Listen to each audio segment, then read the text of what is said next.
video is really to reach out to people who I don't know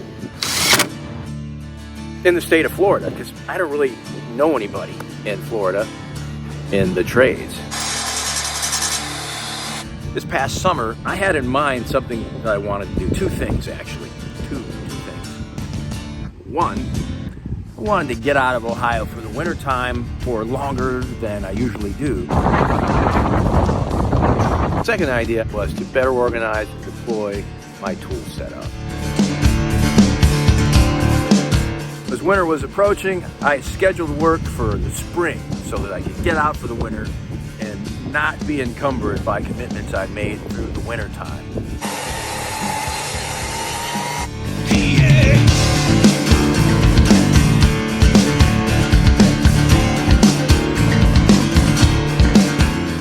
I'm Anthony DeLaro. Over the last 20 years, most of my days have been focused on working as a remodeling contractor. From doing work and solving problems for customers specific to what they're trying to accomplish, I've managed to learn a lot over the years about the different trades. I've had a lot of fun. I've met some good people, a good number of people who are knowledgeable and helpful, who know a lot about specific areas, or even some people know a lot about, it seems like, everything. So whether it's framing, finishing, electrical, plumbing, tile, working outside, building fences. It's a lot of fun to get outside.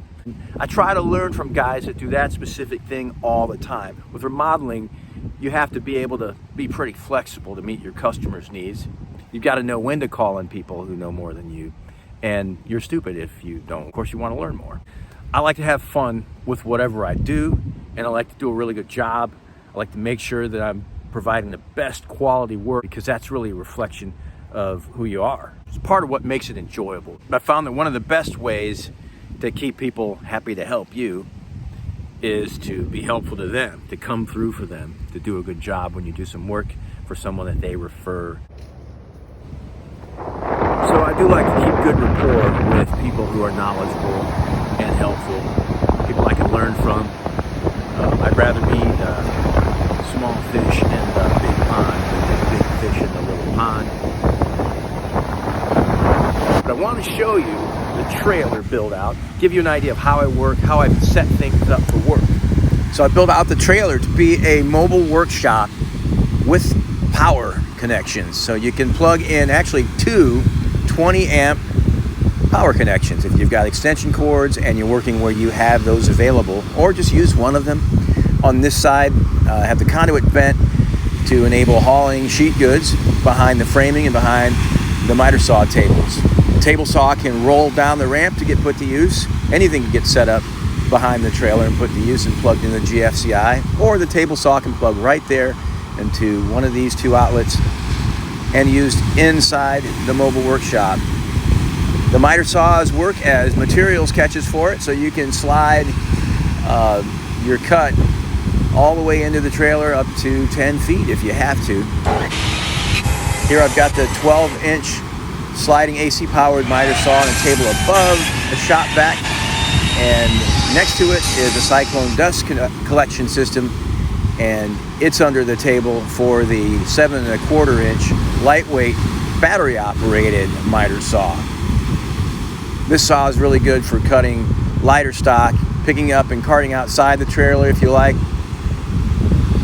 when you don't need a powerful worm drive saw.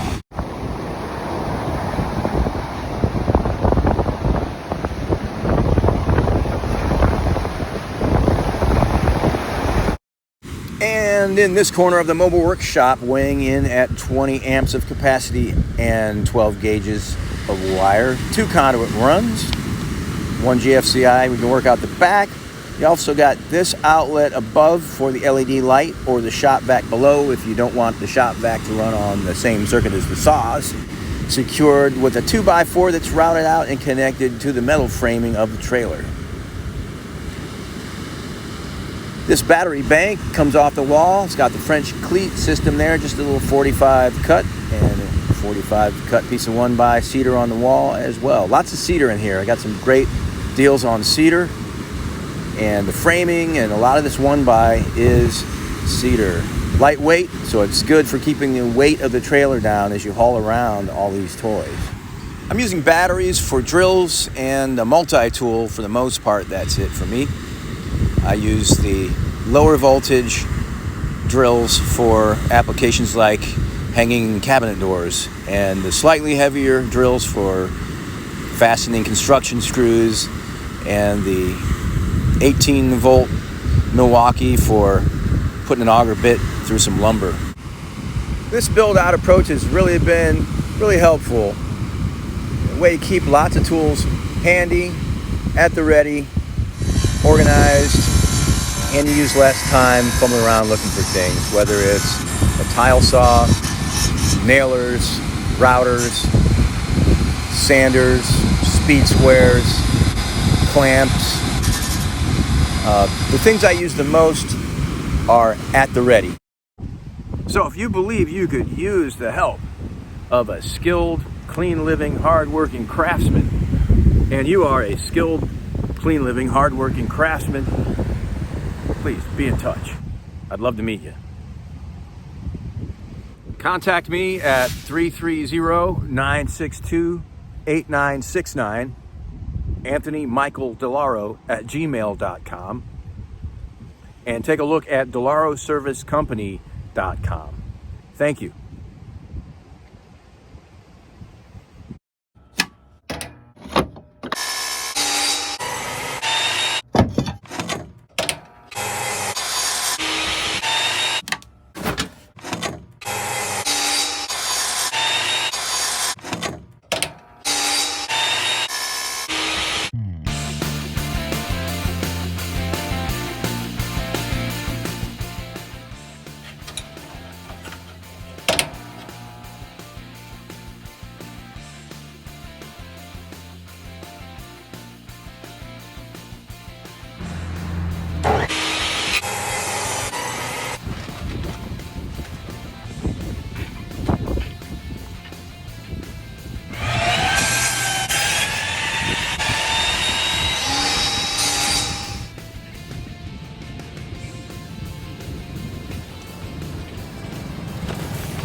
Almost forgot my cell phone.